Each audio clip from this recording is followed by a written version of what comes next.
Sir আসসালামু আলাইকুম sir. Sir ওয়ালাইকুম আসসালাম। কেসেক সাহেব? জি স্যার। বসো।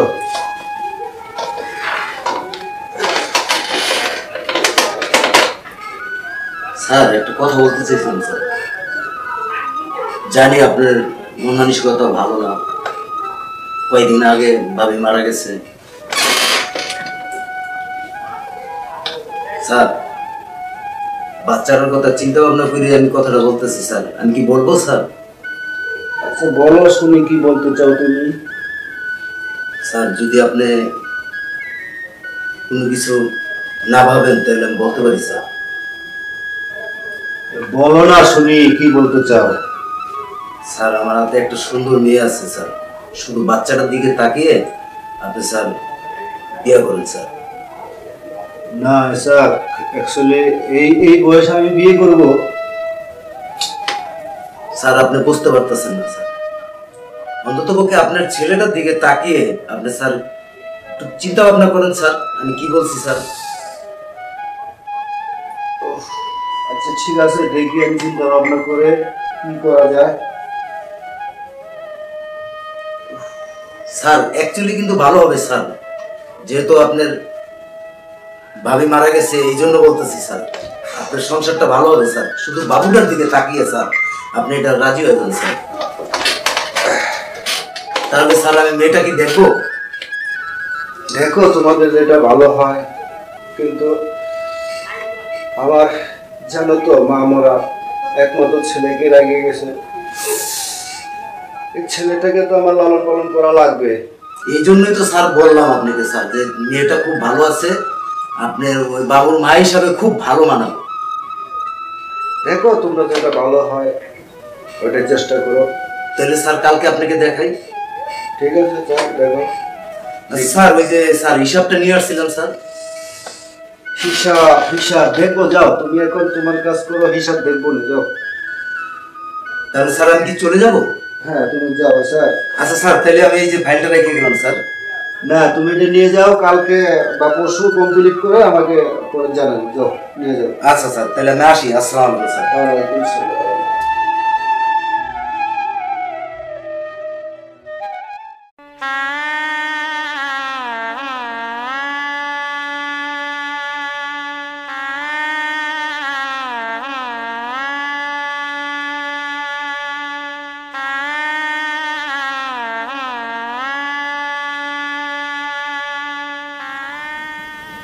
মাশাআল্লাহ। আসসালামু আলাইকুম। ওয়ালাইকুম আসসালাম।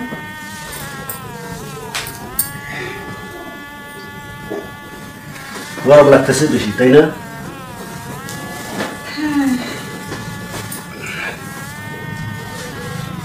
তুমি কিছু বলো। আচ্ছা আপনি তো বলেছিলেন আপনার ছেলের কথা, আপনার ছেলেটা কোথায়? ডাকেন ওকে। আচ্ছা ডাকতেছি। অ্যাকচুয়ালি কি তবে তোমার কাছে আমার একটা আবদার।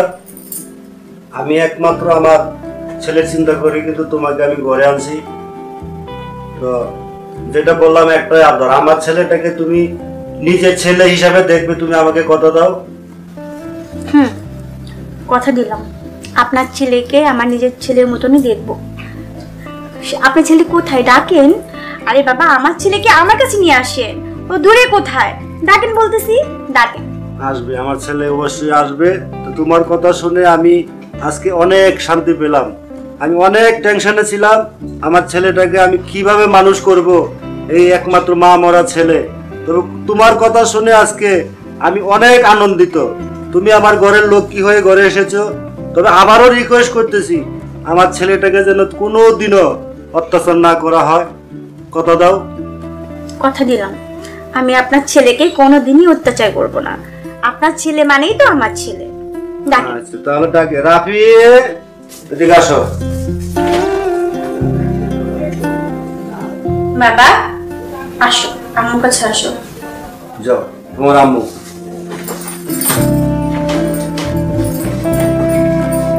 আচ্ছা বাবা বলো তো আম্মুকে পছন্দ হয়েছে? হ্যাঁ। সত্যি? ওরে আমার বাবা রে। আচ্ছা আচ্ছা ঠিক আছে রাখো। তোমাদের মা ছেলের ভালোবাসা আলহামদুলিল্লাহ তবে আমি তোমার কাছে একটি দাবি, এইভাবে যেন তোমাদের ভালোবাসা আমি দেখতে চাই। আচ্ছা ঠিক আছে, রাত্র তো অনেক হয়ে গেছে, তো বাবা তুমি ওই রুমে চলে যাও। ওই রুমে যাবে মানে? ওই রুমে কেন যাবে? আমার ছেলে আমার কাছেই ঘুমাবে। কি বলিস বাবা? আচ্ছা ঠিক আছে, থাকো তোমরা। ঠিক আছে, অনেক রাত্র হয়ে গেছে তো। আসো বাবা, আসো।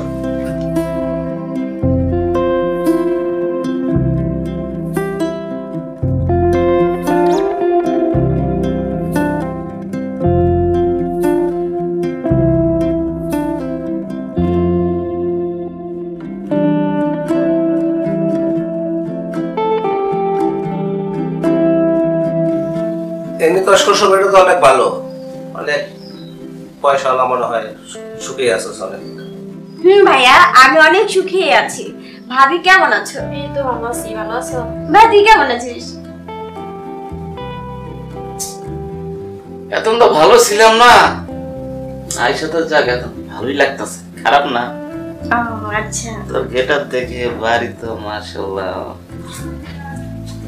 আমু, বাবা খিদে পেয়েছে?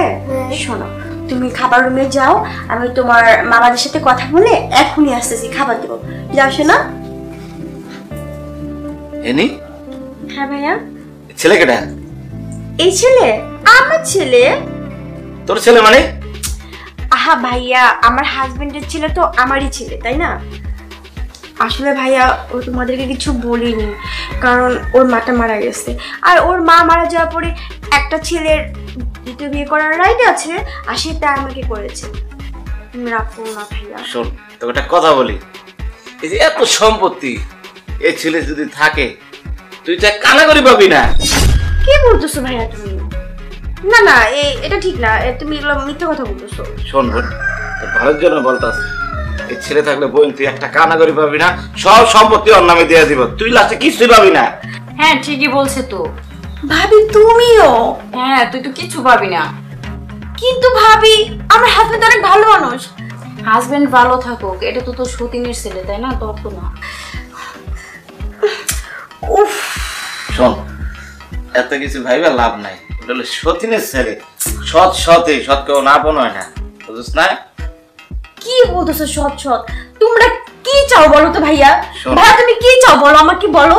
শোন, তোকে আমি একটা কথা বলে দেই, যে ব্যাপার চলে বলে কৌশলে ছেলেকে সব সময় অত্যাচার করবি, ঠিক আছে?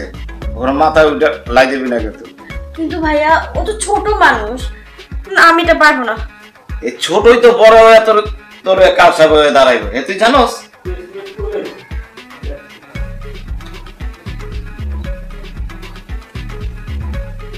শোন মনে, আমি যা বলছি তোর ভালোর জন্য বলছি, ঠিক আছে? তো ভাবার কিছু নাই। এমনি যা বলছে সত্য বলছে, ঠিক আছে? তুমি ওইভাবে কাজ করো যা ইব্রাহিম বলছে।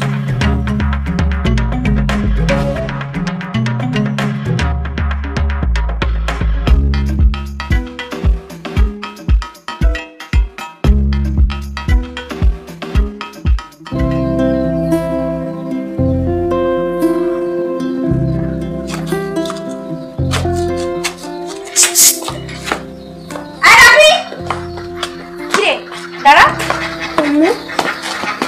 ওই কিসের আম্মু? হ্যাঁ কিসের আম্মু? বাদ দে, সারাক্ষণ আম্মু আম্মু করতে থাকিস কেন? হ্যাঁ, জন্মের পরেই তো আম্মুরি খাইছস, আর আমায় বলতেছস আম্মু।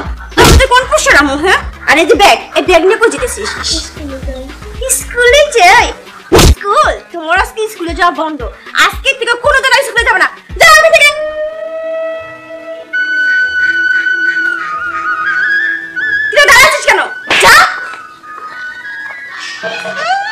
মার পড়ে না, মারানি পড়ে হাতে আমার ঘুগড়া তোলে মোরা কোথা পাও।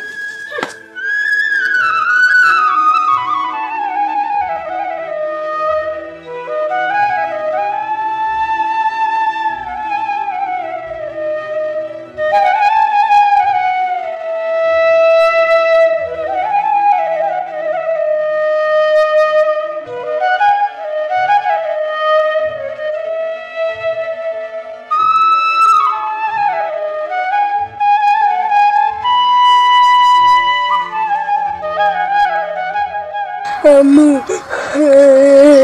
তুমি আমার কেন রাইখা গেলা? আব্বু ঘরে আর একটা স্বপ্ন আনছে, তুমি আমার কেন রাইখা গেলা? ওই স্বপ্ন খালি আমারে মারে, তুমি আমার নিয়ে যাও আম্মু।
বাবা কি হয়েছে বাবা? মামা আসতেছে। তোমার কাছ থেকে তো এগুলো আশা করিনি আমি। আরে কি বলবো, আপনার ছেলেকে বলি একটা করার জন্য, একটা কাজও করবে না, ওকে বলি পড়াশোনা করার জন্য, সেটা বলবে না। ওকে এই মাত্রই বলছি বই। চুপ থাকো, তোমার কাছ থেকে কিন্তু আমি এগুলো আশা করিনি। তোমাকে আমার ঘরে কেন এনেছিলাম? একমাত্র আমার এই মা মরা ছেলেকে লালন পালন করার জন্য। আর এই তোমার লালন পালন, তুমি আমার ছেলেকে মারছো। আমি তোমার কাছ থেকে কিন্তু এগুলো আশা করিনি। বাবা তুমি কান্না করো না বাবা, আমি এটা দেখতেছি বাবা। তুমি বলো তোমাকে আমি কি না দিয়েছি? টাকা পয়সা, বাড়ি গাড়ি, ধন দৌলত, কিসের অভাব রেখেছি তোমার? আরে আপনি ছেলে তো কথাই শুনে না, ওকে আবারও বলতো আমার ছেলে কথা শুনে না। তোমাকে আমার স্ত্রী ঘরে ঘরে কেন এনেছিলাম? আমার ছেলেকে লালন পালন করার জন্য। আর এইগুলো তুমি করতেছো, আমার ছেলেকে তুমি মারধর করছো। এতদিন মারিনি, এখন থেকে মারবো। আমাকে মারেন না, আমি ইচ্ছাকৃত ভাবে কিছু করি নাই। আমার ভাই ভাবি ওরা আমার কান পড়া দিছে, আর তাই ওর গায়ে হাত তুলতে বাধ্য হইছি আমি। কি বলস? তোর ভালোর জন্য আমরা বলতে গেলাম, আর তুই আমরা খারাপ হয়ে গেল তোর কাছে। চুপ করো তোমরা, তোমরা আমার সংসার করতে আসছো। এখন থেকে তোমরা বাসা থাক না, এখন বের হয়ে যাও, বের হয়ে যাও বলতেছি। আমরা তোর ভালো চাইলাম, আর আমরা ভালো চাইতে আমরা অপরাধী হয়ে গেলাম। তোমরা কেমন ভালো চাইছো, যার জন্য এই ছোট্ট বাচ্চাটার গায়ে আমি হাত তুলছি? আর কোনোদিন আমার বাসায় আসবে না। আজ আজ ঠিক আছে, তোর বাসায় আসুন না, তোর ভালোর জন্য বলতে গিয়ে আর কখনো যেন আপনাদের এই চেহারা যেন আমার এলাকায় না দেখি। আপনি আমার মাফ করে দেন বাবা, তুই আমার মাফ করে দে, আমি আর তোর কোনোদিন মারবো না। আর আমি বাংলার সব মানুষদেরকে বলতেছি, আমার মতো ভুল আপনারা কেউ করবেন না, কারণ আমি সৎ মা হলেও মা, কারণ আমরা যে মা জাত, মেয়ে জাত। আর হ্যাঁ, এই যে আমার মতন আমার ফ্যামিলি থেকে আমার ভাই বোনেরা যে পরামর্শ কান পড়া দিয়েছে, এটা আপনারা কেউ শুনবেন না, কারণ এটা শুনলে সংসার নষ্ট হবে, ভালো হবে না। তাই বলতেছি এসব থেকে দূরে থাকুন, আর এই যে এই বাচ্চাদেরকে ভালোবাসেন। ভালো থাকবেন, খুদা হাফেজ।